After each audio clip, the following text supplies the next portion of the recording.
Welcome into All In with Adam, episode 2. I am so excited for this one, guys. Before we get into this, I wanted to express the gratitude that I felt from the receptiveness that you guys showed me on episode 1. This is ultimately going to be a philosophical podcast with some other topics and other, things that I'm going to get into. But I came out swinging the philosophical bat pretty heavy, and in my eyes, it was a bit risky to launch a new podcast, a new platform, with a story that was basically a mushroom trip tied into some religious context, and I know that's a stretch for a lot of people who aren't in that world, right? And so for all of the people that watched that podcast, that entertained this premise or this philosophy that very likely contrasted with whatever you happen to believe about the world, I'm impressed by you guys the most. The amount of Christians in the comment section who had the capacity to suspend their own philosophical beliefs to entertain mine and have a productive discussion, that is deeply impressive to me. So you guys rock. And to everybody else, to the fellow psychonauts who showed up, to those who have been curious about psychedelics and their relationships to humanity and how they can help us grow and learn. Man, I'm thankful for you guys too. It was just an overwhelmingly awesome response that I got from that first episode. And so I'm feeling really, really grateful. I'm feeling really charged up for this project and this podcast. And so I'm just so thankful for all of you guys. And of course, there were a couple crazies in the comments. You can go read some of their comments, but those are fun too. And of course, those sentiments were to be expected. But either way, I just wanted to express a lot of gratitude and tell you all how thankful I am for how well that was received. And there are some awesome discussions taking place in the comment section of that video of episode 1. So if you haven't seen that one, go check it out. I thought it was a really, really successful launch from the entrepreneurial standpoint. And I'm just grateful for all of you guys to give me that hour of time, and I'm hopeful that you'll give me another hour today. So what I have to share with you today in this episode is somewhat of a psychology-themed philosophy that I have about the world. And I've been kicking the tires on this idea for at least a year now, but maybe a little bit longer. And the more that I entertain and toy around with this philosophical concept, the more places I begin to see it take shape in the world. So what I'd like to break down for you today is a spectrum. And this spectrum is between the artist and the tactician. And we're going to define what those two ends of the spectrum are. And I just want to clarify right off the bat, when I use the word tactician, I'll also substitute that for the word strategist. And I don't mean to imply tactical shit. I'm not necessarily talking about military and police, though those are definitely tactical people. We'll get into some of those definitions a little bit later. But effectively, this is a spectrum between two different types of people, or two different ways of looking at the world, two different thinking styles. And so once we break down this spectrum, once we identify the artist and identify the tactician, I'd like to give you some pros and cons as I see them on either end of this spectrum. And to be honest, I see myself relatively in the middle of this spectrum. And so at the end of this podcast, I'm going to take the Myers-Briggs Test. Now, the Myers-Briggs Test is effectively a psychological profiler.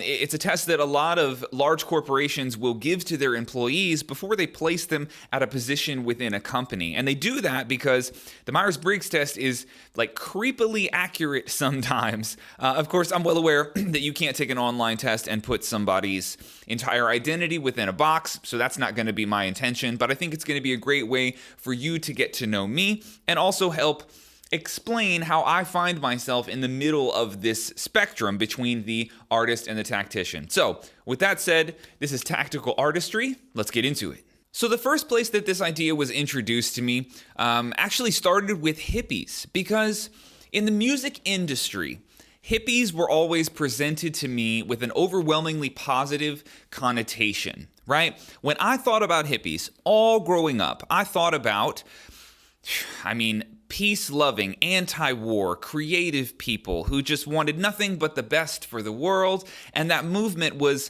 deeply glorified within the music industry. And of course, that's tied directly into Hendrix and the Woodstock era, even back to the Beatles and all the way up to Pink Floyd and Zeppelin, and that whole era of this peace-loving, creative, anti-war group of people, that was always painted in this just unbelievably positive way. That's how I perceived them, because that's what the music industry told me that movement was. But as this concept was first introduced to me, it was made clear that half of the country at the time, half of the population of the United States, absolutely fucking hated hippies. And that struck me as really weird. I had never heard that anybody had anything bad to say about the hippie movement. And so there's this big contrast here. If you think about the fact that the country was split down the middle in American culture, not but 50, 60, 70 years ago, what was that split all about? What was there to hate about hippies? And so as I began to understand, you have to look at the working class people, your blue collar workers. So these would be your plumbers, electricians, your factory workers, insurance salesmen, doctors, lawyers, effectively everybody in a more orthodox career that is sort of outside of the arts, outside of creative contribution, and more on the problem-solving side of the spectrum. So this other half of the population, you have to remember, they were not very far removed from the Great Depression. And so as this more orthodox group of people were trying to build lives for themselves, they were building roads, building bridges, paying taxes, starting companies. They were providing sustainable income for people as their businesses grew. They were doing all of this stuff that they would have defined as the American dream. They were building family units, creating stability, and trying to separate themselves from some of the scarcity that they had very likely seen. And while all of that was taking place, the other half of the country, this hippie movement, they were doing drugs in a field. And that contrast made so much sense to me. I can understand both sides of that argument. I think if I go back and look at the 60s and the 70s, it's easy for me to imagine that I could have been a hippie. But as I get older, it becomes a little bit more obvious why a movement like that might scare you a little bit as a parent, as somebody who had seen the economy collapse not but, just a few decades earlier, and you wouldn't want your kid to get swept up by the hippie movement. I understand where that fear comes from, because in the eyes of the blue-collar worker or just somebody who's in a non-creative, more orthodox job or career path, they would probably perceive that hippie movement as dangerous, that it leads to something that isn't going to give you any stability in your life, that at a certain point when you're done doing drugs in the field and talking about all this lovey-dovey anti-war stuff, that one day you're going to have to join the workforce and you're going to be 10 or 20 years behind the rest of us. And you can agree with that or disagree with that, but this was undoubtedly a cultural and a societal split that took place in, relatively early American history, at least compared to me and when I was born. I wasn't alive for any of this, but as this was explained to me, it became very easy to see both sides of that coin. So I just want to open up by expressing that this was one very early example, and when it was presented to me, it made a lot of sense that there was a spectrum here. The artist versus the tactician or the strategist. So that's your hippie and your blue-collar worker. Now, another great example that I can give you in a little bit more of a modern context would be someone who pursues, let's say, a career in, being a doctor or being a lawyer versus somebody who pursues a career in the arts, like a musician or an actor. Now, these are two very different ways to approach your life. And, we'll get into this a little bit more, but just think about the strategy that is required for somebody who wants to be a doctor or be a lawyer. There is a very set path in place. If you follow these rules and you don't do anything to fuck it up, it's a relatively foolproof way to approach your career. The outcomes become very predictable in a lot of ways, and stability is just easier to attain. But for a musician, for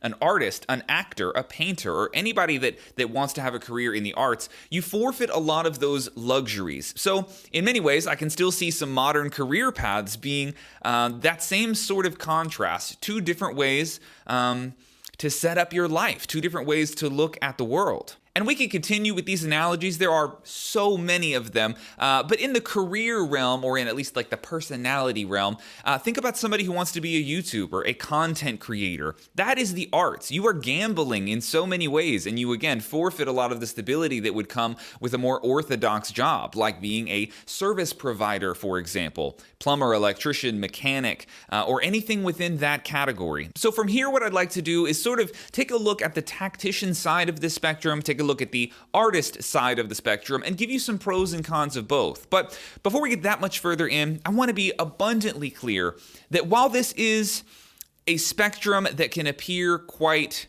divisive and quite extreme on either end of the spectrum, there are so many people that operate in the middle or just slightly to one side or slightly to the other. So if we think of the artist on the extreme left and the tactician on the extreme right, you don't have to live on either side of that spectrum. There's so many people that are all throughout the middle of this, and I just think it's really important to keep that in mind, because while I might have to talk in extremes to set up this premise or this philosophy for you, it doesn't always happen that way. There's a ton of people that are all throughout this spectrum, so please bear that in mind as I go through some of these next few examples. So first, let's talk about the pros of being a tactician, or I might also swap that word out for strategist a lot in this podcast because they're very similar.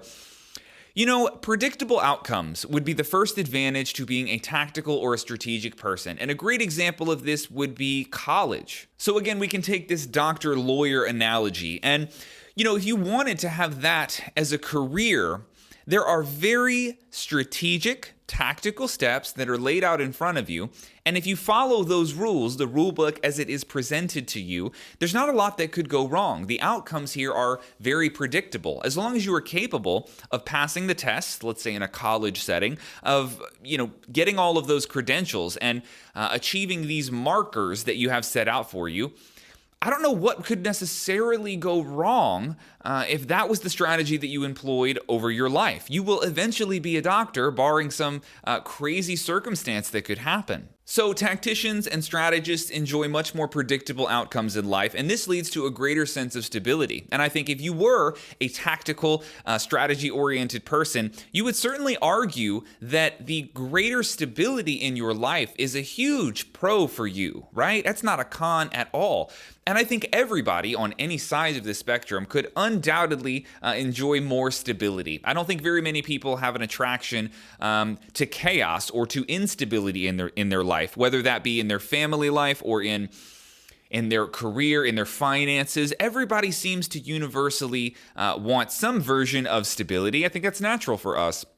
And so this goes into the pro category for the strategist. The more complex, the more detailed of a strategy that you have over your life, the more likely it is that you're going to have predictable outcomes and therefore more stability. And this is not a luxury that a lot of artists have. Artists tend to forfeit a lot of stability and a lot of predictable outcomes for their own reasons. And we'll get into those later. But at this point, I just want to make it clear that I think predictable outcomes and therefore more stability is something that tacticians tend to enjoy. And with all of that stability and with the predictable outcomes comes more safety, right? I think it is objectively safer to be a more strategic person. If you have a plan, if you have a strategy and you follow it to a T, again, like we said, there's very few things that could go wrong if you're just going to adhere to the strategy that you have set out over your own life. So I think we have to give this one to the tacticians as well, because as people oftentimes feel that calling to get married, to have children, to settle down, safety becomes more and more valuable as you get older. You're less willing to take some risks, and there is definitely some reduced risk in being a strategy-oriented person.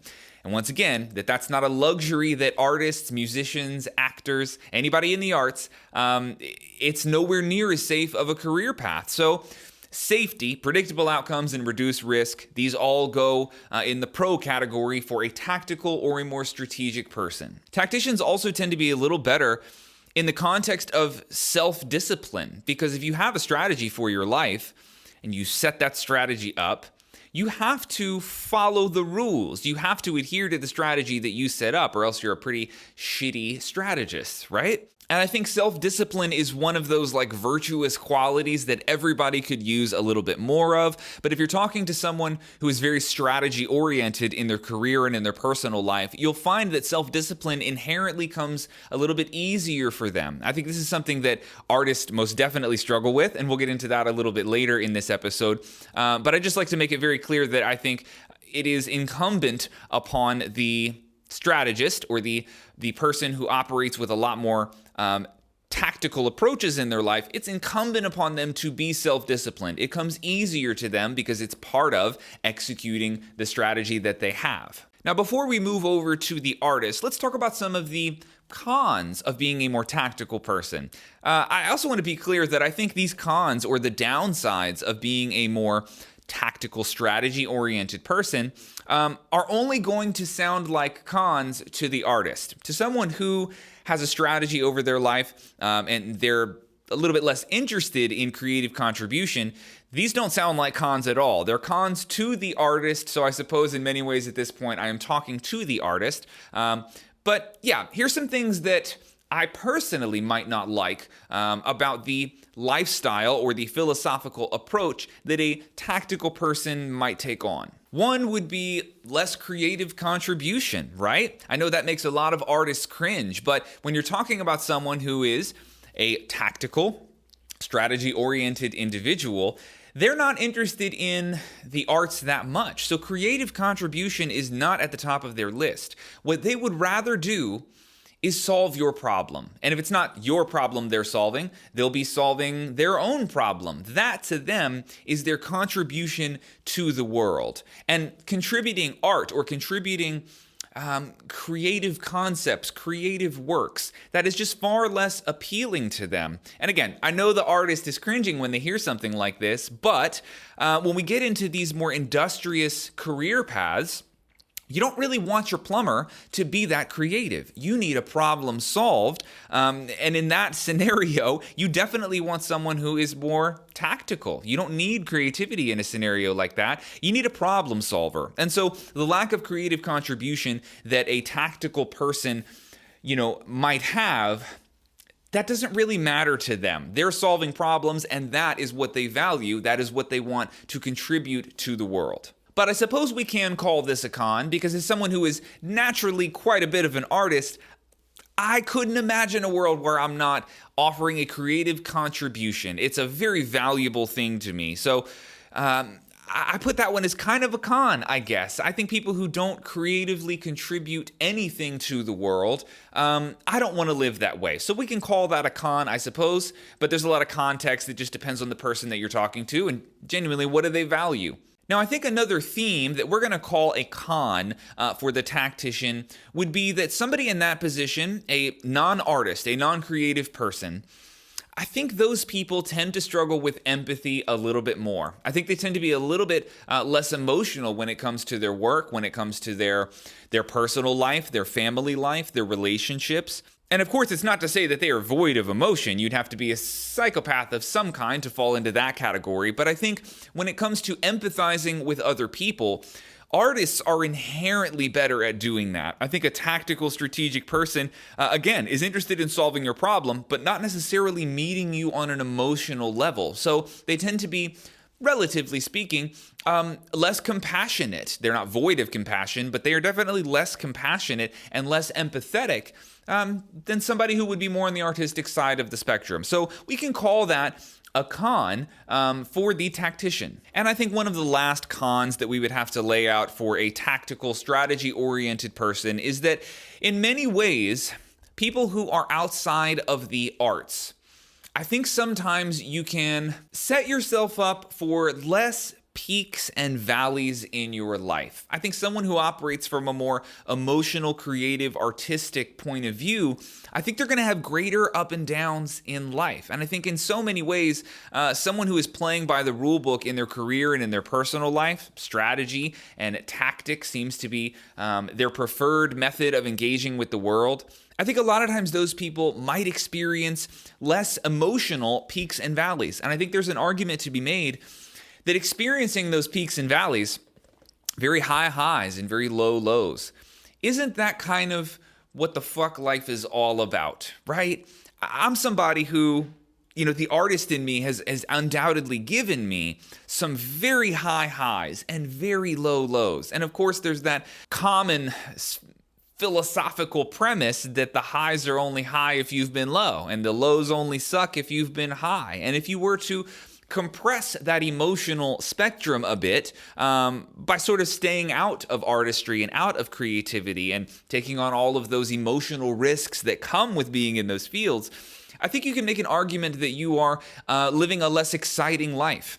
A tactician might totally disagree with you, but I think a lot of artists will hear that and resonate with it, in that, being a deeply emotional, empathetic, compassionate, artistic, creative person, it comes with these brutal ups and downs at times. But I understand that in so many ways, that's what living life is. Life is not about finding supreme stability and maintaining that until you die. That sounds supremely fucking boring to me. I'm not interested in a life like that. I want the super high highs and the super low lows, and I think that's something that artists tend to inherently enjoy.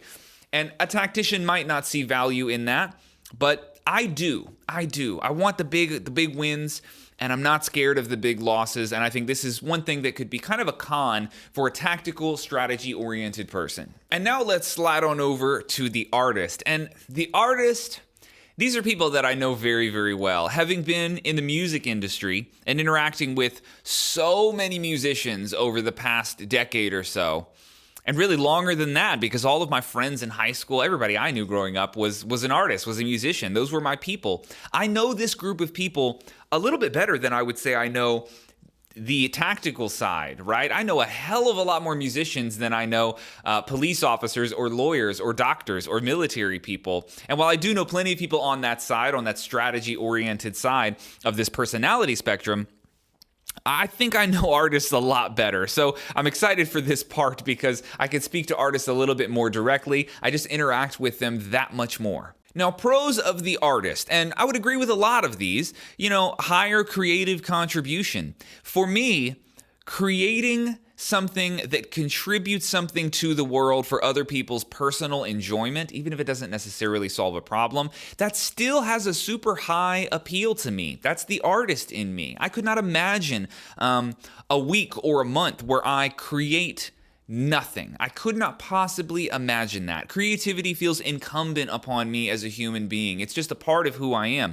And I think all artists can relate to that. There is a natural magnetism towards creative contribution. And I love that. I don't want to live in a world without creative contribution. I don't want to live a life where I'm unable to create anything. So I'm going to put that one in the pro category for the artist. All of the cultural creative contributions, whether that be music or film or different types of media or art of any kind, that all comes from the artist. And hopefully everybody can see some value in that. And another huge pro that we would have to give to the artist is something that I already addressed in part, and that would be the wider emotional spectrum, the high highs, the low lows, and everything in between. And I think if you were to assess the human experience from start to finish, I think one of the most beautiful things about living is that we're able to experience these fucking wild extremes, oftentimes on an emotional level. I think artists love deeper. I think artists are more sensitive and therefore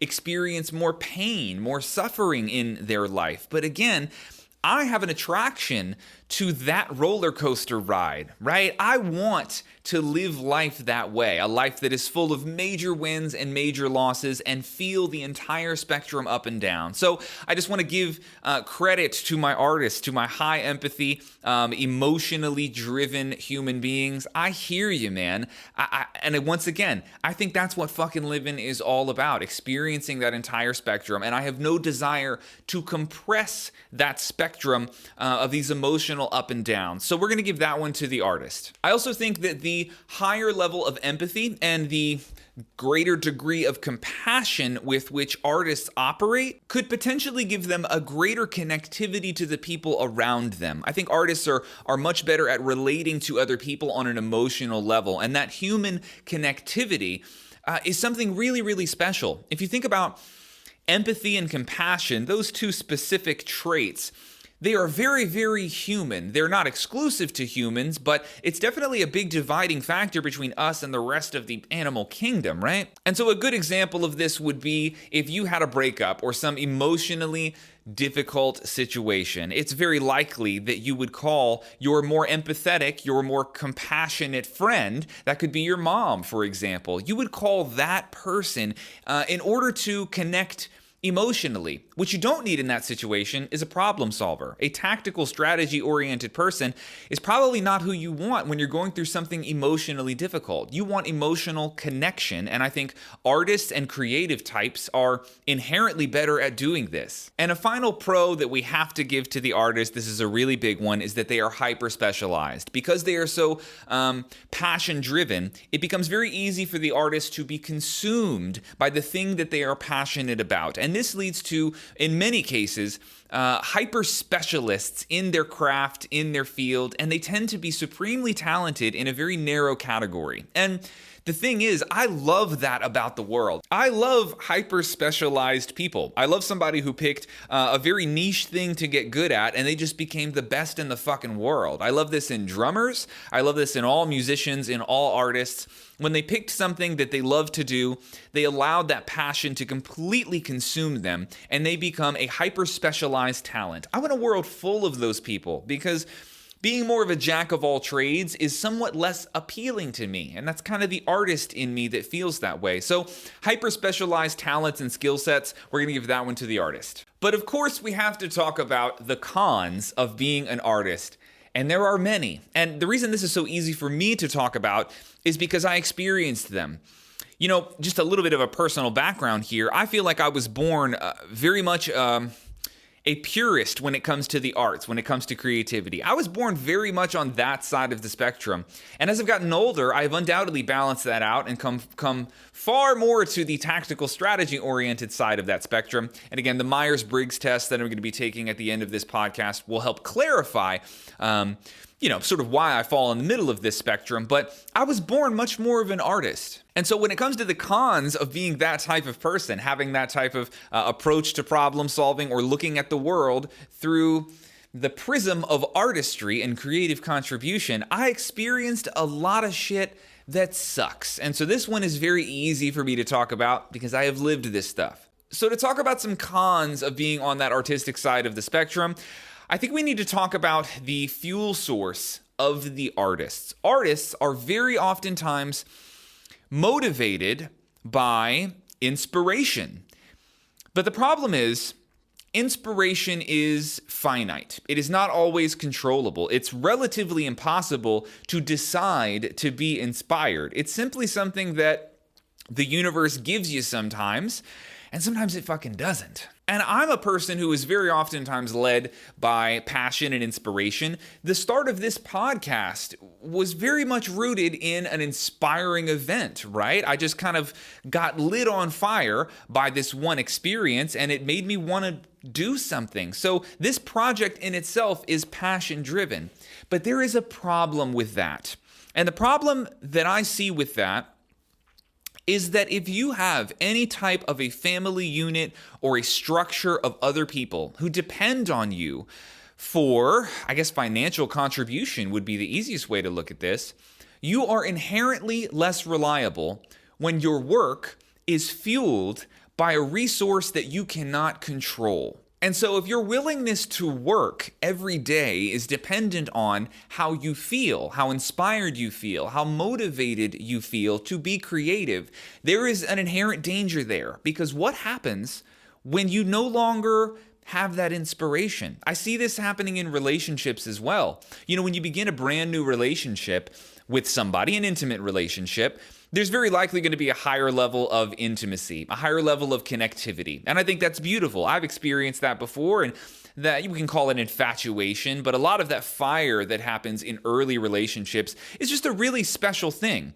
As anybody will tell you who's been in a very long relationship, let's say 3, 4, 5 years or anything past that, they'll tell you that that infatuation, that fire, all those magic lovey butterflies, that shit eventually goes away. Not entirely, but it's not the same. It's not the same as it was in year 1 or year 2. The first date doesn't even feel like the 10th date.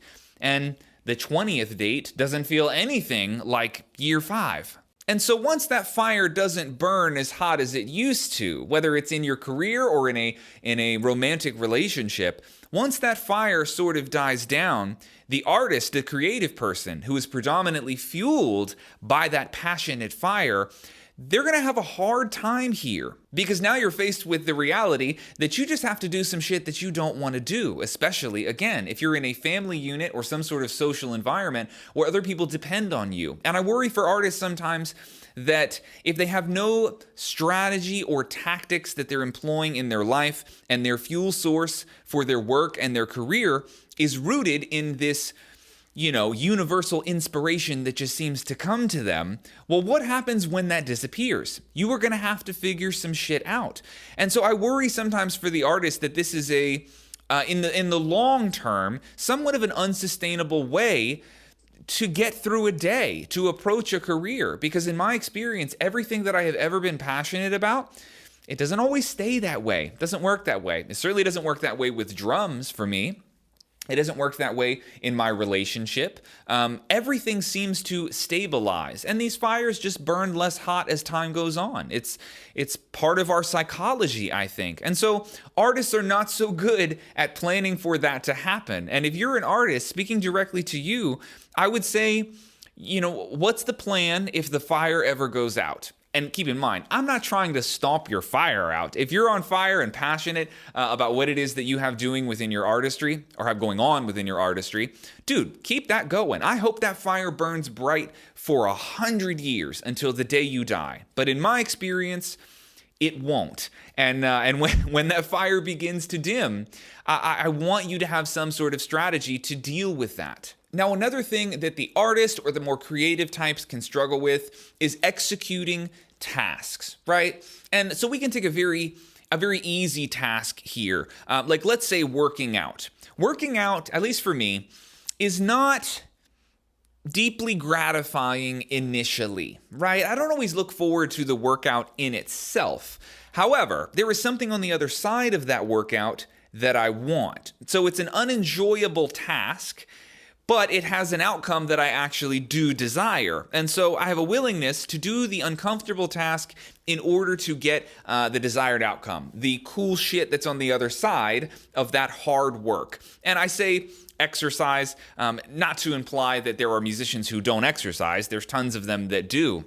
But I think many pure artists tend to have an aversion to things like this, where there's a difficult task, something you want on the other side, but if the task itself isn't enjoyable, artists can be a little bit averse to this sometimes because they're a lot better at living in the moment. And so this idea of doing something that is supremely unenjoyable and at least, instantly not that gratifying, that's a little bit less appealing to the artists. And exercise might not be the best analogy for this, but there's a number of other ways where you could see this sort of happening. An artist wants to be inspired at all times, I suppose. And another good example of this, I think probably a better one, would be someone who does a creative job all day.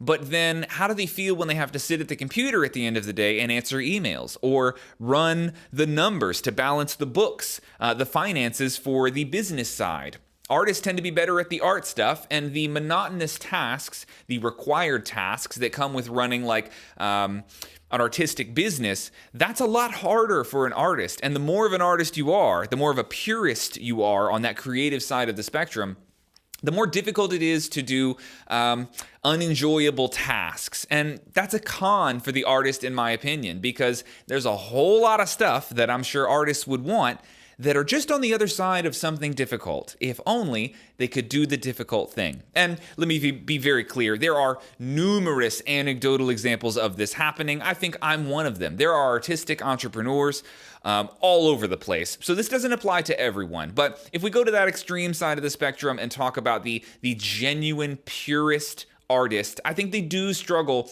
with executing tasks that don't have an immediate value to them, because that fuel source of passion and inspiration and motivation, it doesn't really fuel that kind of stuff. And of course, just circling back, another con of the artist would be something we've already talked about here, and it is less predictable outcomes and ultimately less stability. Artists always deal with this. And even if you went a more traditional route to being something like a musician, just so I can speak about a realm that I know a little bit better, going to music school, writing an album, producing music of any kind, trying to be an actor, all of these things don't come with a high level of stability. You can't predict what's going to happen in the arts. You can't predict if the world will even enjoy your creative contribution. And this is a risk that artists are very often willing to take.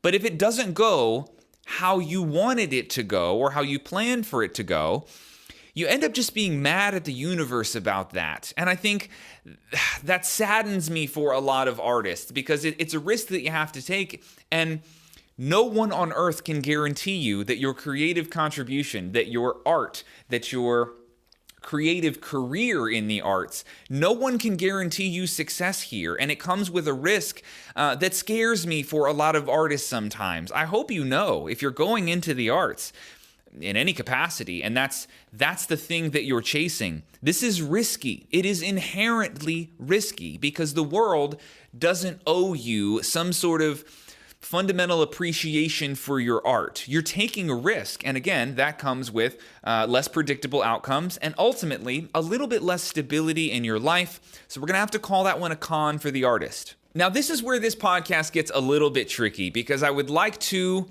explore something that takes some time. I'm going to ask you to hear me out on this one. If we were to look at studies, all of the studies that have been done from the early 50s all the way up until now, there are hundreds of these studies that all point in the exact same direction.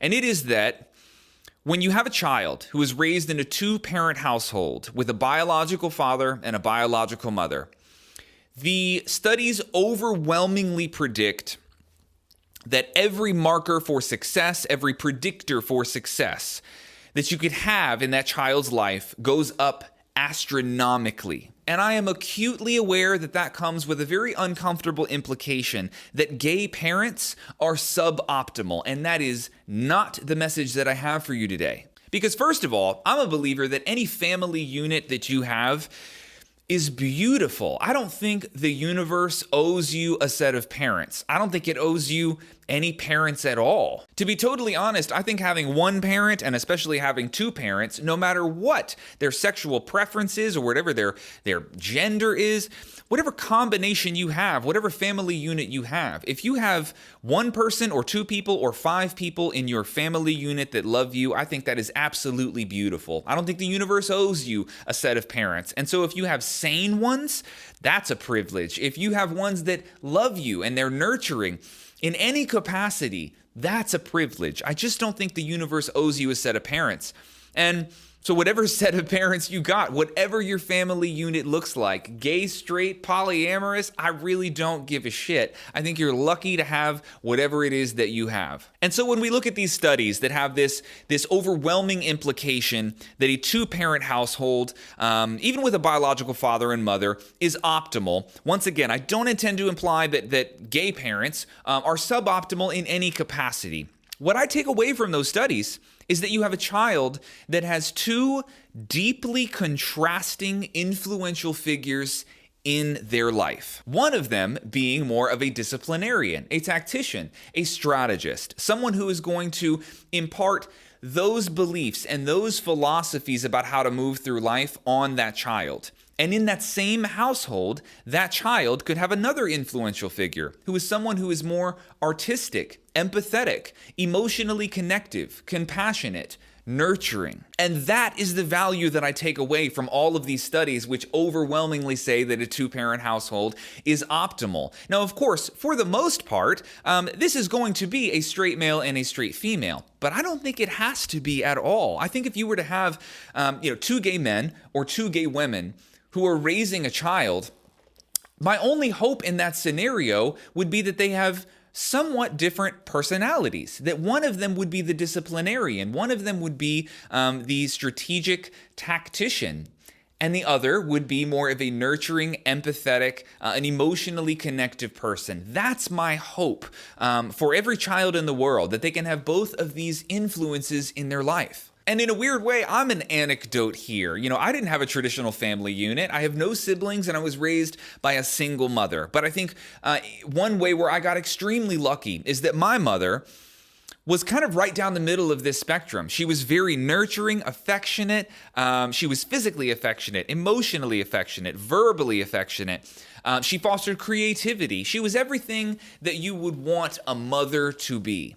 But she was also a goddamn savage when it came to running a household. She was a planner. She was a strategist. She kept a tight ship, very much in the way that a traditional father figure might do that. So, in many ways, I feel super lucky that I had, only one parent effectively that raised me, but she played the role of a traditional mother, a traditional father very, very well. And I'm so grateful that even just from one person, I was able to have both of these influences in my life. I was able to have, some strategy and some structure in my life while also having all of the nurturing compassion bestowed upon me and affection given to me that you would want for a child. So I feel that while I'm an anecdote, I got to experience both of those growing up. So shout out moms, you know what I'm saying? And just in closing, to further clarify sort of this idea of gay parents raising children, I think one of the cooler things that nature seems to do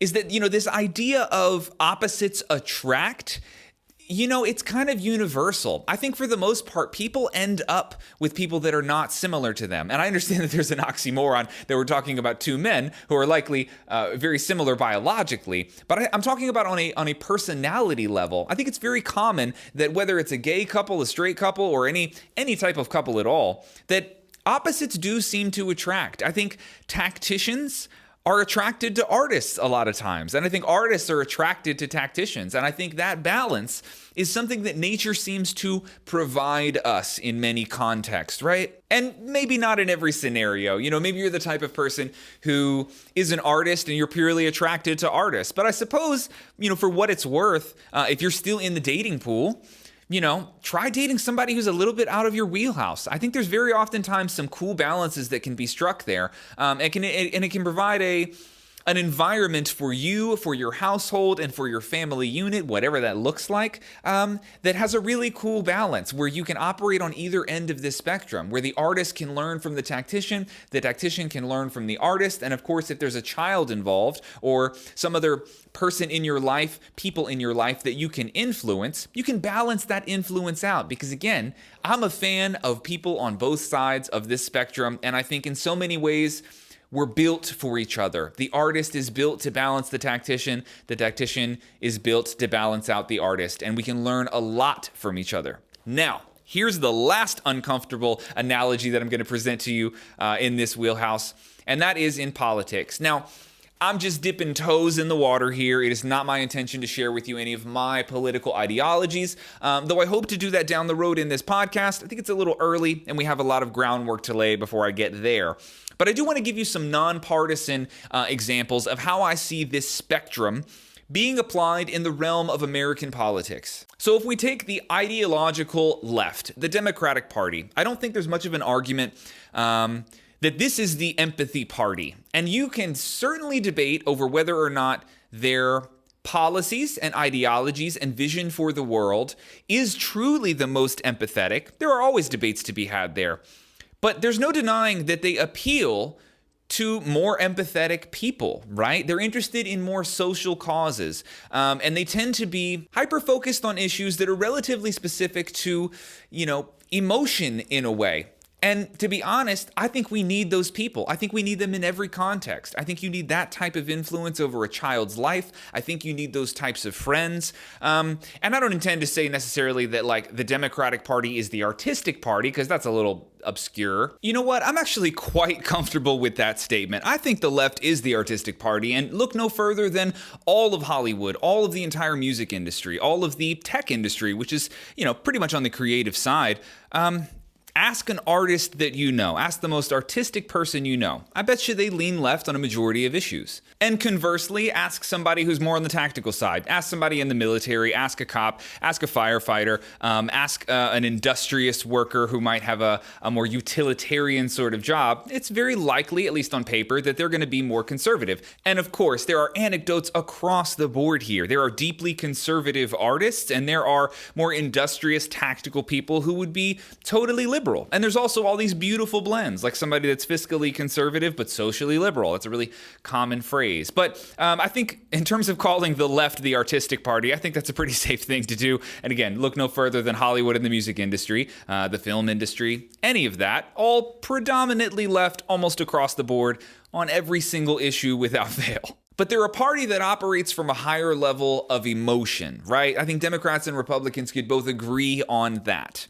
And then if we go to the other side and we look at conservatives, in my eyes, conservatives always seem to be far less empathetic in their approaches to solving problems. They seem to be more of tacticians, even if those tactics are relatively void of empathy. They're not really interested in that. And this is why you see all of these tactical career paths sort of lean towards the right in a lot of scenarios. These would be your finance people. These would be your cops. This would be a majority of the military. This would be firefighters. And so a lot of people that you can see have these more tactical strategy-oriented careers tend to have more conservative views across the board because they don't operate from a place from empathy. They are problem solvers. And so they tend to remove emotion from a lot of their decision-making and just look at how can we solve the problem, even if the presentation of their solution appears quite cold to some people. Now, of course, the way that a political union in a two-party system is supposed to work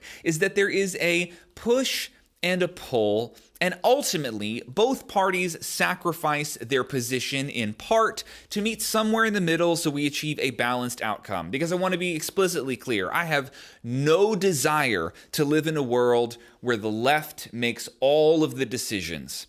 And I have no desire to live in a world where the right makes all of the decisions. I think either of those sides of the spectrum in extreme forms that's dog shit politics. That is not how I want this country to be run. And so if we use this analogy that the political union between Democrats and Republicans is very much like a marriage, it's supposed to work like a marriage. You have one way of thinking about a problem, I have another, but because we fundamentally have shared values and we ultimately desire similar outcomes, we're both willing to concede just a little bit to meet in the middle and find an outcome that neither of us would define as perfection, but it is a natural balance. That is how a political union is supposed to work. It's just like a marriage. Now, we're seeing this premise disintegrate underneath us in this country. I think that's a nonpartisan statement. I think people from the furthest left and the furthest right would both agree that that's not how things are working right now. And I do have quite a few political theories that I can expand on in future episodes, but that's not what we're doing today. I just wanted to tell you today that there are many, many contexts where I see this spectrum taking place. It ranges from career paths all the way back to, fucking hippies and blue collar workers, to doctors and lawyers and musicians, all the way through different parenting styles, all the way through politics. There are so many contexts where I see this spectrum being a helpful way to look at the world. And a last one I'll leave you with would be left brain, right brain dominance theory, right? There are psychological theories, I guess they would be biological theories, that many people tend to naturally use one side of their brain more than the other. One would be your creative emotional side. The other would be the more analytical and logistics sort of side. And, perhaps that theory is totally true because the more I explore this philosophical or psychological complex, the more places where I see this happening. And so hopefully, if you're on either side of the spectrum, if you find yourself as an artist and you identify yourself that way, or you find yourself as more of a strategic tactician and you identify yourself that way, I think it's really important that you look at the other side and say, well, what can I gain from this other thinking style? And in closing here, I want to leave you with one question that I have. This is a question that I don't think I have the answer to, but I would love to know your thoughts here. Is the balance of the tactician and the artist, is it internal? Is it that you are born with a leaning in one direction or the other? Maybe you're born an artist, let's say. And is the balance that you should attempt to tap in to the more strategic side of your personality and draw yourself toward the middle to balance these two sides of the spectrum? Is it internal and within you? Or is the balance external? Is it that the earth the population of humanity seems to be relatively split down the middle. And we have artists and we have tacticians, and those people just need to learn how to get along. And that is the balance. I think when we're talking about the artist and the tactician getting along, I think the best example for that would be something like a business, because on the front end of a business where you have people creating like the front end of a website, you have your customer service people. These are your creative artist types for sure. But when it comes to ops management and logistics solutions in the warehouse, these are your tacticians, right? And so a successful business very much operates with the artistic side of the spectrum and the strategic side of the spectrum operating within the same building. So to me, that would be external. You're not trying to change the artist and make them more tactical. You're not trying to take the strategist and make them more creative. Instead, it is just a pairing or a union of these two people. But the other way you could approach this is to say, I want to make that balance or create that balance within myself internally. So the artist would make an attempt to be more strategic, and the strategist would make an attempt to be more empathetic, emotional, and creative. I don't know how I feel about this. I think it's something that could be very, very personal. But in my experience, I started as an artist, and I found that balance for me to be internal, to slowly shift myself towards the strategic side of the spectrum. And how I would describe myself now is honestly right down the middle in a lot of ways. And so that leads us to this Myers-Briggs test, because hopefully by identifying myself through this psychological profiler test. I'm not going to put myself in a box and say that every word about my personality type according to that test is accurate, but hopefully it can demonstrate how I have managed to strike this balance of being a business-minded, entrepreneurial person, but also maintaining a high level of creativity, because I'm creative every single day. It's just a part of who I am as well. So, with all of that said, let's take this test. All right, so we are on 16personalities.com, 16 personalities. Let's do this. You enjoy vibrant social events with lots of people. I'm going to go close to strong disagree there. I am not that social of a person. I just get stressed from super large events. I enjoy it in really small doses. That's why I'm not going all the way to that end of the spectrum. You often spend time exploring unrealistic yet intriguing ideas. I'm going to go down the middle, because unrealistic ideas appeal to me far less. Like politics, for example. It's fun talking about alternative political strategies. So let's say like an extreme one like anarchy. It's fun to talk about, but I also don't envision that working in a lot of contexts. So it's less interesting than a real solution that I could see happening. So I'm going to go not quite all the way to disagree, but pretty close.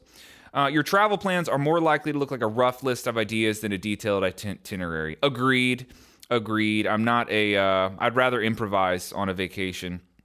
You often think about what you should have said in a conversation long after it has taken place.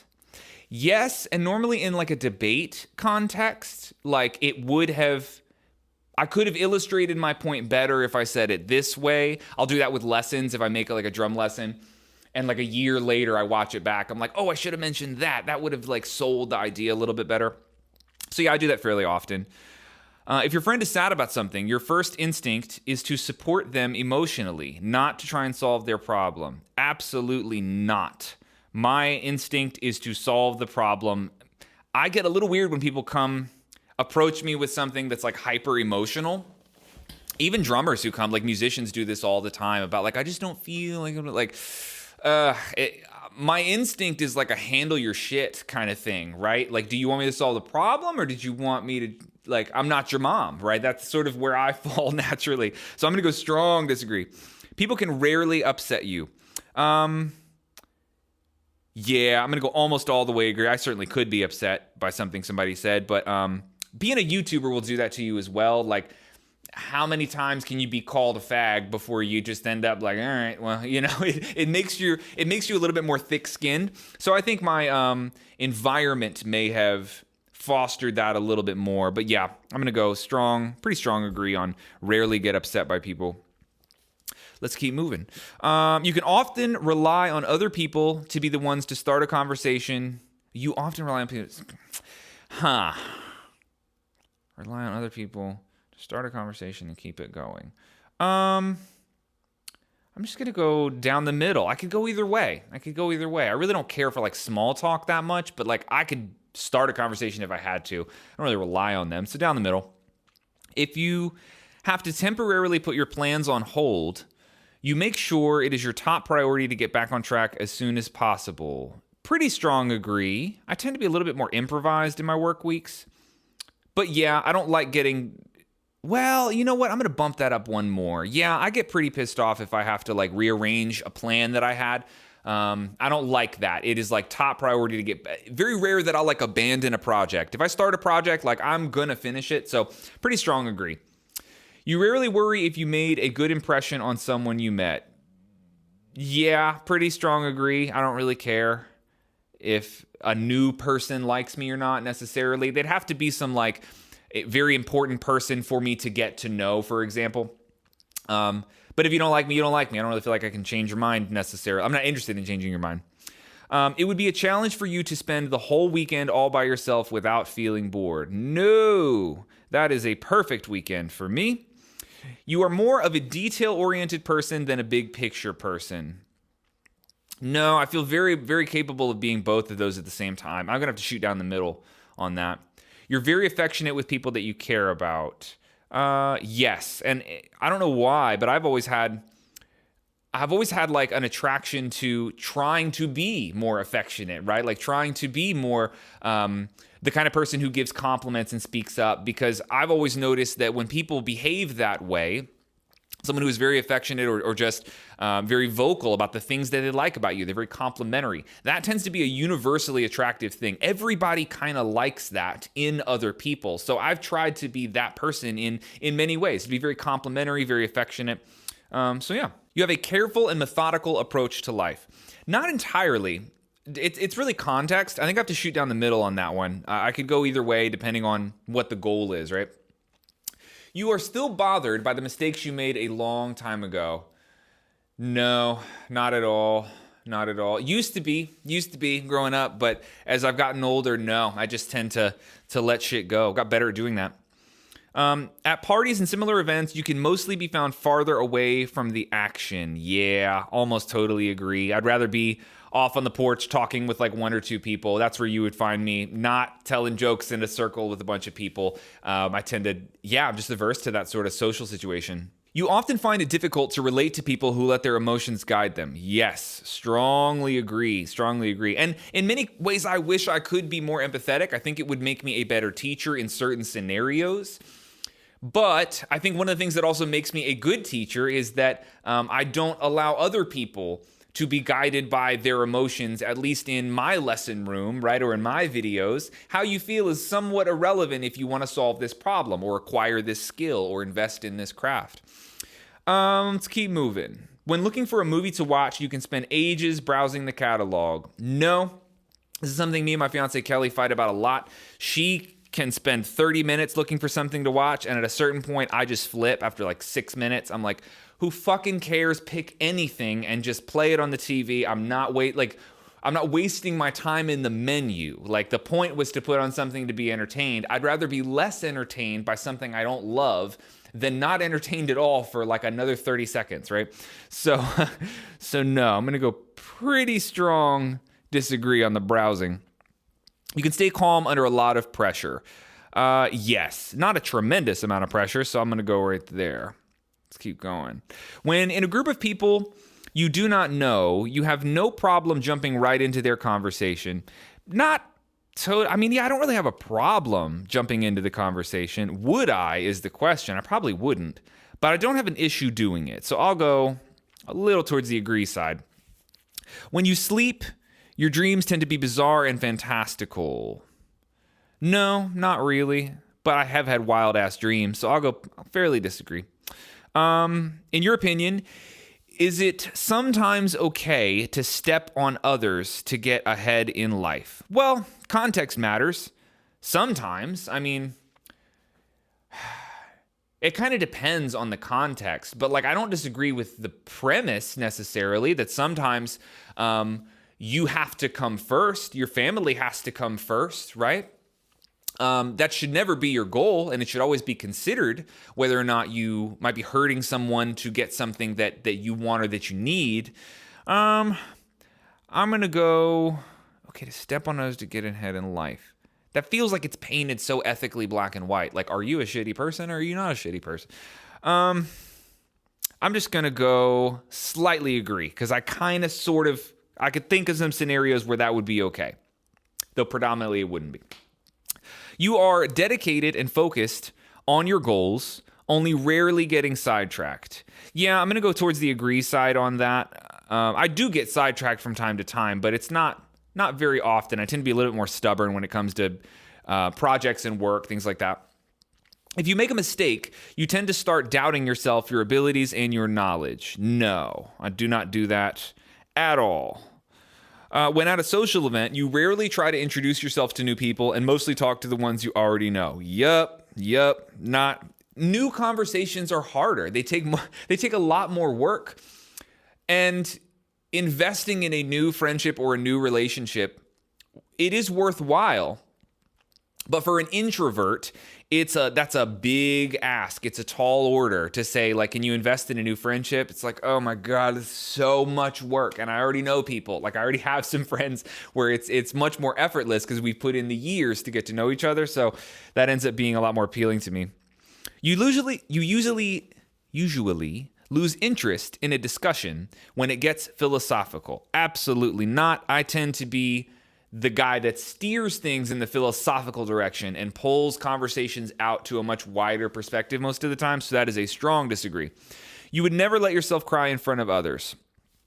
Nope. I cried on the last podcast we did. So, yeah, pretty strong disagree. I also believe that maintaining emotional stability is a skill set. So I wouldn't go the strongest disagree necessarily, but you feel more drawn to places with a bustling and busy atmosphere than to more quiet and intimate ones. No, I'm going to go strong disagree. Like New York City, like it's fun to go there. I've been there a few times, but I had this feeling when I like get off of the plane or get out of the Uber where it's like, whoa, this is cool, but I would never fucking live here. I could never be in a place that high energy at all. It's like void of peace in my mind, right? You like discussing different views and theories on what the world could look like in the future. Absolutely. Strongest agree.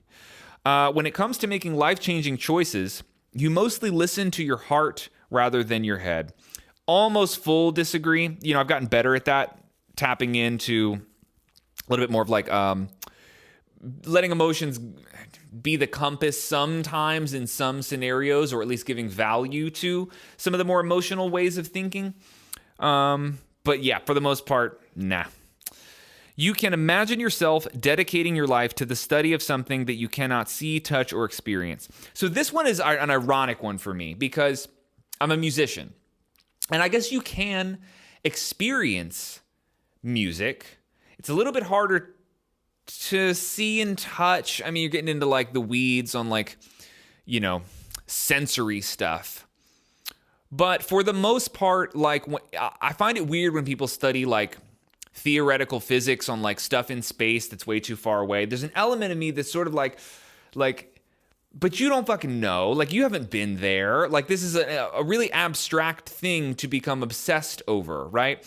As is philosophy, but you can implement philosophy in your life as well. So that's of interest to me, a lot more than like deep space, for example. So I really can't imagine myself dedicating my life to the study of something I can't. So I'm going to go pretty strong disagree on that.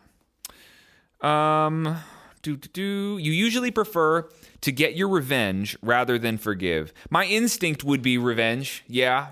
I have learned to be more forgiving, but like my guttural reaction, my natural state would be like, oh, like you shouldn't have fucking done that. You know, that sort of reaction. Not that I would act that way. Yeah, so I'm going to go like a light agree on that. You often make decisions on a whim. No, almost hard disagree. I'm like a heavy planner, thinker. I'll get obsessed with something and research it for like a month before I take any action at all. The time you spend by yourself often ends up being more interesting and satisfying than the time you spend with other people. Yes, hardest agree by a long shot. You often put special effort into interpreting the real meaning or the message of a song or movie. Yep. To my detriment sometimes, it makes it difficult to enjoy a show or a movie or a song if I think that there was a political agenda involved, if there was a secondary meaning, they're trying to sneak something past me. I get a little bit skeptical of things like that. And part of that is being a creative person, right? Because you know the creative process, especially when it comes to like modern media type stuff. So I get very skeptical at times when it comes to taking things at like face value, like a Netflix show or a song on the radio. Like a lot of times I always think, well, not always, but there are times when I think like they're trying to do something here, aren't they? A commercial is trying to sell me. There's a marketing tactic. There's a psychological ploy that someone is implementing here. So yeah, special effort into interpreting the real meaning. Strong agree. You always know exactly what you want. For the most part, I tend to be pretty decisive with things that I want. You rarely think back on the choices you made and wonder if you could have done it differently. That is pretty rare for me. I mean, I do that with the stock market, but like who doesn't play that game? Like if I only knew. You rarely think back on the choices you've made. Yeah, it's pretty rare though. I'll go kind of strong agree. When in a public place, you usually stick to quieter and less crowded areas. Yup, strong agree. You tend to focus on present realities rather than future possibilities. I do both of those. Yeah, both of those, down the middle. You often have a hard time understanding other people's feelings. Pretty strong agree. When starting to work on a project, you prefer to make as many decisions up front as possible. Yeah, this is always a tricky one. Depends on the project, but I would tend to lean towards yes, but not all the time. There's some stuff you want to leave some doors and windows open to amend your project. When you know someone thinks highly of you, you also wonder how long it will be until they become disappointed in you. No, I never have a thought along those lines. You feel comfortable just waking up to someone you find interesting. Sorry, you feel comfortable just walking up to someone you find interesting and striking up a conversation. No, I wouldn't feel very comfortable doing that. I wouldn't like that. That would be weird. So I wouldn't want to do that to somebody. You often drift away into daydreaming about various ideas or scenarios. Yes, I do that pretty often. You look after yourself first and others come in second. Yep, that is a fundamental part of my philosophy. Even when you have a planned or particular daily routine, you usually just end up doing what you feel like at any given moment. This is like the epitome of my person or my work days. I don't want to say my whole personality, but yeah, for sure. No matter what the plan was, if I don't feel like doing it when it comes time to do it, the artist in me flares up and I will not fucking do it. That said, I'll do something else of value. I'll solve another problem, right? It doesn't mean I'm just going to like sit on the couch and smoke a bowl, but I'm definitely sort of at the whim of where I'm at in the moment. Sometimes it's a bit of an artistic characteristic I have. Your mood can change very quickly. No, I feel pretty stable, like mood-wise. Diet and exercise has so much to do with that for me as well. Like adhering to the diet that I'm on and making sure that I exercise regularly is like a huge factor in keeping a stable mood, in my personal experience. You often contemplate the reasons for human existence and the meaning of life all the goddamn time. Strong agree. You often talk about your own feelings and emotions. I do. I'm very vocal about my feelings and emotions. And for me, talking them out, it might be like an educator thing. It's part of processing them. Part of processing how I feel about something is discussing it, or at least discussing it even internally, right? Like my own monologue. So, yes, talk about feelings and emotions. Do that all the time. You've got a detailed education or career development plan stretching several years into the future. No, not really. I'm going to go light disagree. You rarely dwell on your regrets. Strong agree. Spending time in a dynamic atmosphere with lots of people around quickly makes you feel drained and in need of a getaway. Absolutely, absolutely it does. Strong agree. You see yourself as more of a realist than a visionary. Not completely agree, because you got to have some sort of vision or a premonition for the future, what you want. So I do have like more lofty goals and thoughts at times. But Again, if it's not tied into reality, I'm not that interested. If it's too lofty of an idea that I can't actually see it happening, it's off the table for me. So almost all the way agree. You find it easy to empathize with a person who has gone through something you never have. No, I don't. To my detriment, possibly. Your personal work style is closer to spontaneous bursts of energy than organized and consistent efforts. Yep. Yeah, I'm a sprinter. That's how I tend to work. I will go very hard for 2 or 3 hours and be extremely efficient, extremely focused, extremely dialed in. And then I'm done for the day. That's very oftentimes how I work. When I say done for the day, I mean I'm done with the burst of creativity. So that would be like writing a script or recording something on the drums, or, it's very oftentimes done in bursts. And I'll do the bursts spaced throughout the day. I don't want to say I'm done for the day. That's probably not totally true. But yeah, when it comes to like really intensely working, it's definitely like a huge peak and then it sort of slows down and sort of balances out. I told people before, like I prefer to work a 16-hour day that's like an hour on, hour off, hour on, hour off. And at the end of the day, I maybe only pulled 8 hours, but I spread it over my entire day as almost like a lifestyle sort of approach to working. Yeah, but I do best when I sprint. I'm not good at the slow jog all day. I just burn out that way. It's too monotonous for me. Your personal... Okay, same question. Yes, hard agree. Your emotions control you more than you control them. Strong disagree. That is not how I work. After a long and exhausting week, a fun party is just what you need. Absolutely not. That would make the week 10 times more exhausting. You frequently find yourself wondering how technological advancement could change everyday life. Yes.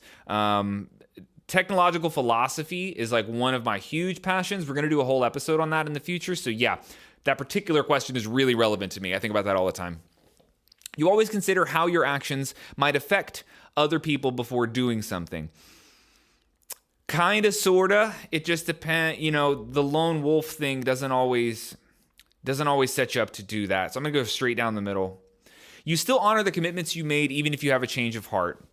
Yes, for sure. For sure. I think if you are unloyal in a situation, like you're painting a picture for the future. Like, why would somebody trust you again if you didn't hold up the deal the first time that this happened, right? It's sort of like how you behave in a very small scenario is representative of how you might behave in a much more complex scenario. So, yeah.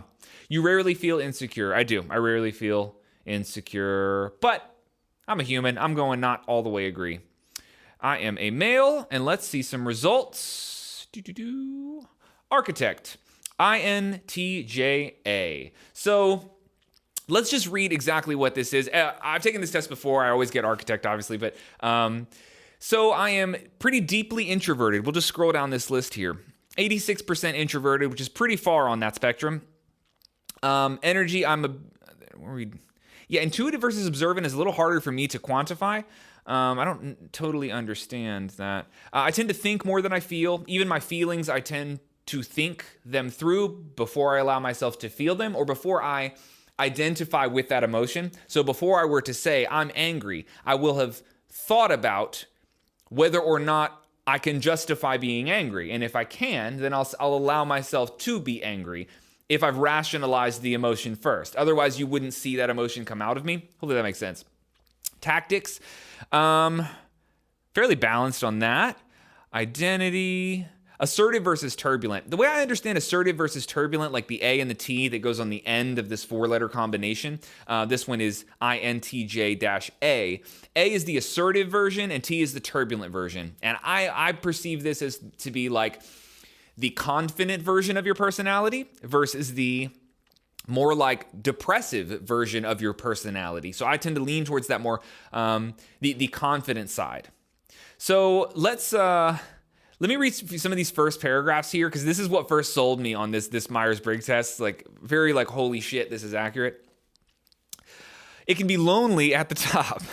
As one of the rarest personality types and one of the most capable, architects, INTJs, know this all too well. Rational and quick-witted, architects may struggle to find people who can keep up with their nonstop analysis of everything around them. And that strikes me as true because some of the times in the mornings when my fiance and I are having coffee, I will launch into philosophy and she'll have to tell me like, hey, we've been awake for like 9 minutes and you need to shut the fuck up because this is way too much. There's way too much going on here, for it to be this early in the morning. And so I tend to do that to people a lot. I hit them with heavy concepts that are not necessarily appropriate at the time. So yeah, struggle to find people who can keep up with the nonstop analysis of everything. That is very, very true. I get along a lot better with people who have no problem diving very deeply into a heavy conceptual conversation. That tends to be a lot more natural of a flow for me when it comes to conversations and friendships. Thirst for knowledge. These personalities can be both the boldest of dreamers and the bitterest of pessimists. Yeah. Architects believe that through willpower and intelligence, they can achieve even the most challenging of goals. But they may be cynical about human nature more generally, assuming that most people are lazy, unimaginative, or simply doomed to mediocrity. That's fucking savage. I mean, sometimes I can go there, yeah. Architects derive much of their self-esteem from their knowledge and mental acuity, which is very true for me. I am what I know in a lot of ways. In school, people with this personality type may have been called bookworms or nerds, but rather than taking these labels as insults, many architects embrace them. See, in school, for me, that was not the case. I was very averse to like a classroom environment. I hated the structured learning setup. I wanted to be more creative, much more of an artist as a kid. I was not a nerd, not a bookworm. I was the kid who wouldn't read the summer reading book and just tell the teacher on day one, like, I didn't read it. And they'll go, why didn't you read it? We gave it to you 3 months ago. I didn't want to read it. I don't care. Like that, I was just like defiant in a lot of ways. Let's see.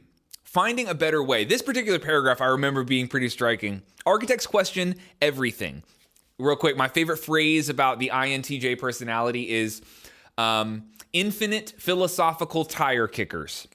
That is me to a T. I will kick the shit out of the tires of any philosophy, any idea, whether political or economic or emotional or psychological. Like I want to go all the way around this bitch and understand it from every single angle. I want to know all of the counter arguments. And only then could I decide how I feel about a certain philosophy or a topic, a suggestion, or a strategy. Architects question everything. Many personality types trust the status quo, relying on conventional wisdom and other people's expertise as they go about their lives.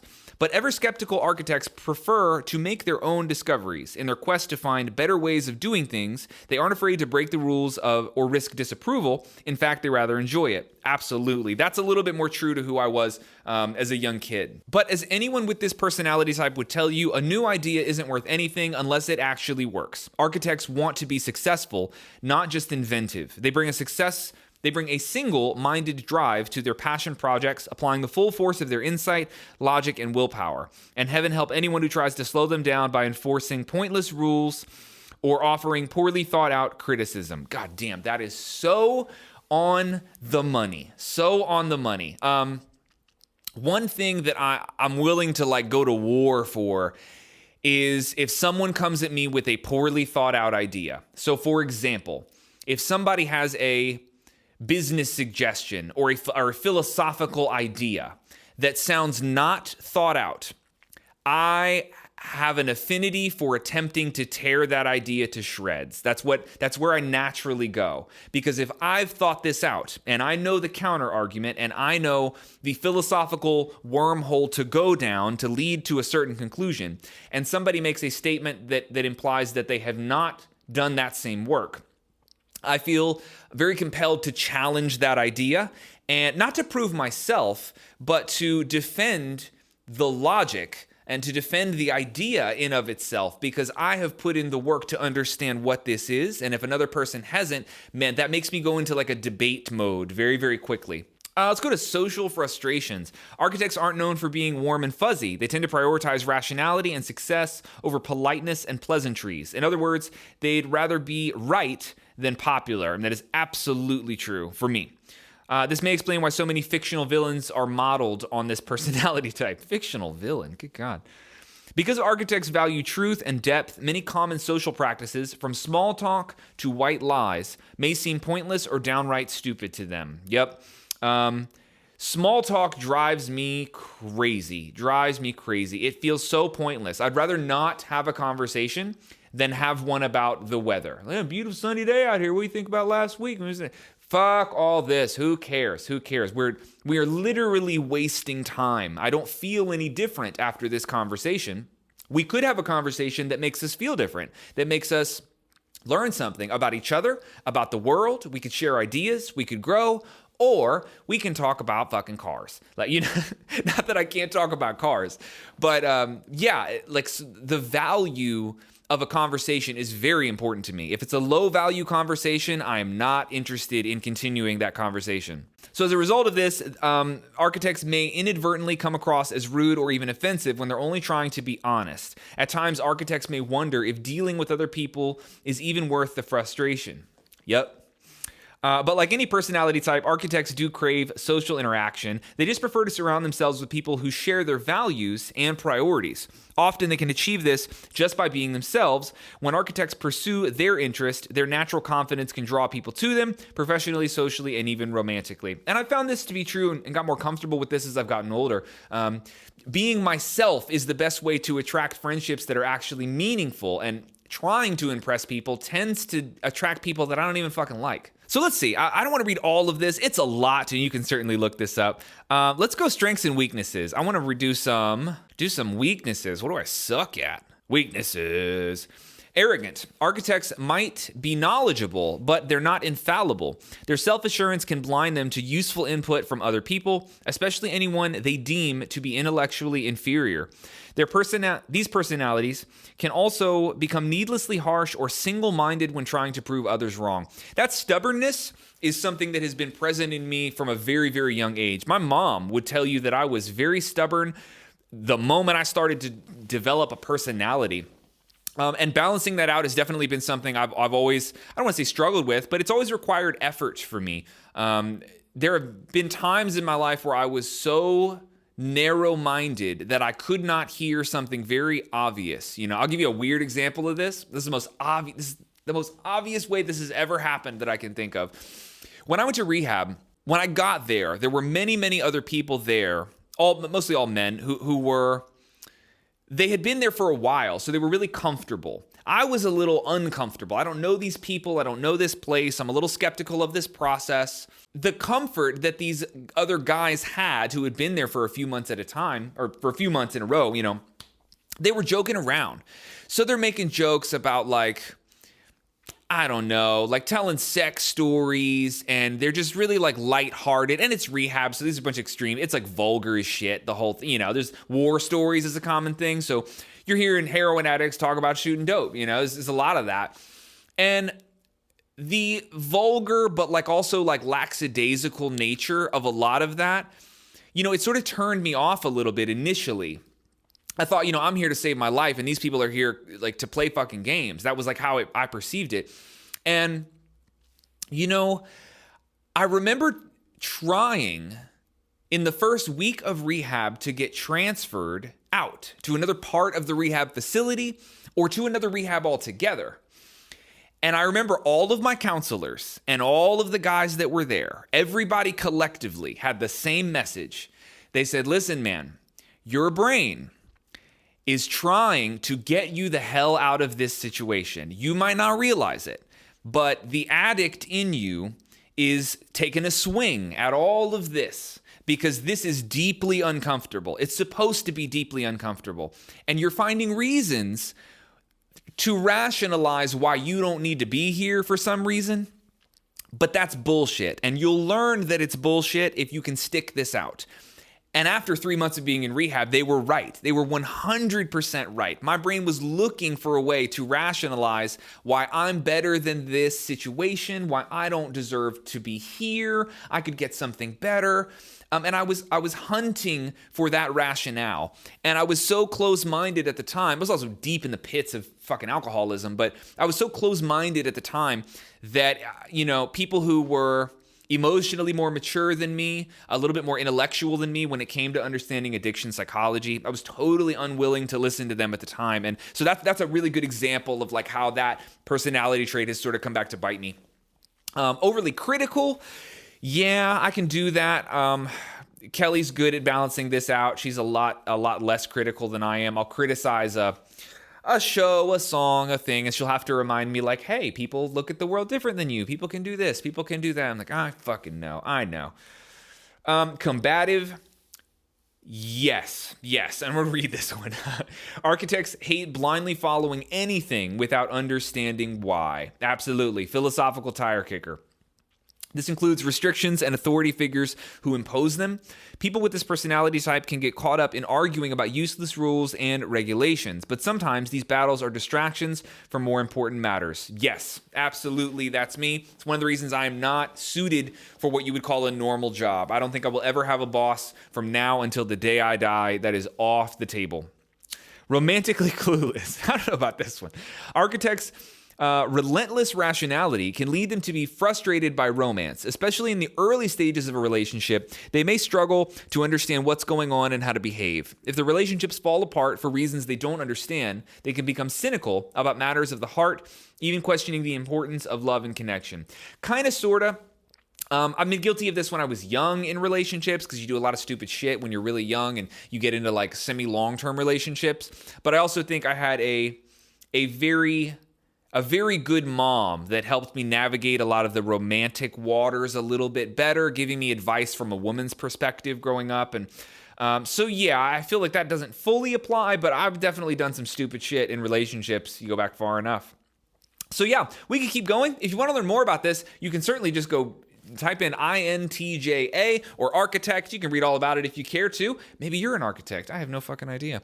But it's interesting because, as you read through there's a lot of implications that creative problem solving and artistic entrepreneurship tend to fall in line with my personality type, at least according to the Myers-Briggs profiler. And so in a lot of ways, I feel like I have this unfair advantage when it comes to being a creative person while also maintaining a lot of strategy and a lot of tact in my life. And I've definitely gotten better at this as I've gotten older, but I also feel quite capable of expressing this spectrum to people because I feel like I am a good example of how to maintain that balance. I don't think I'm perfect. I think sometimes I can be way too much of a tactician, and I definitely have many years of my life where I was way too much of an artist. So maybe I'm not the best person to talk about this, but at least in my opinion, I feel very balanced when it comes to this concept and the INTJ profile as it's presented from the Myers-Briggs test.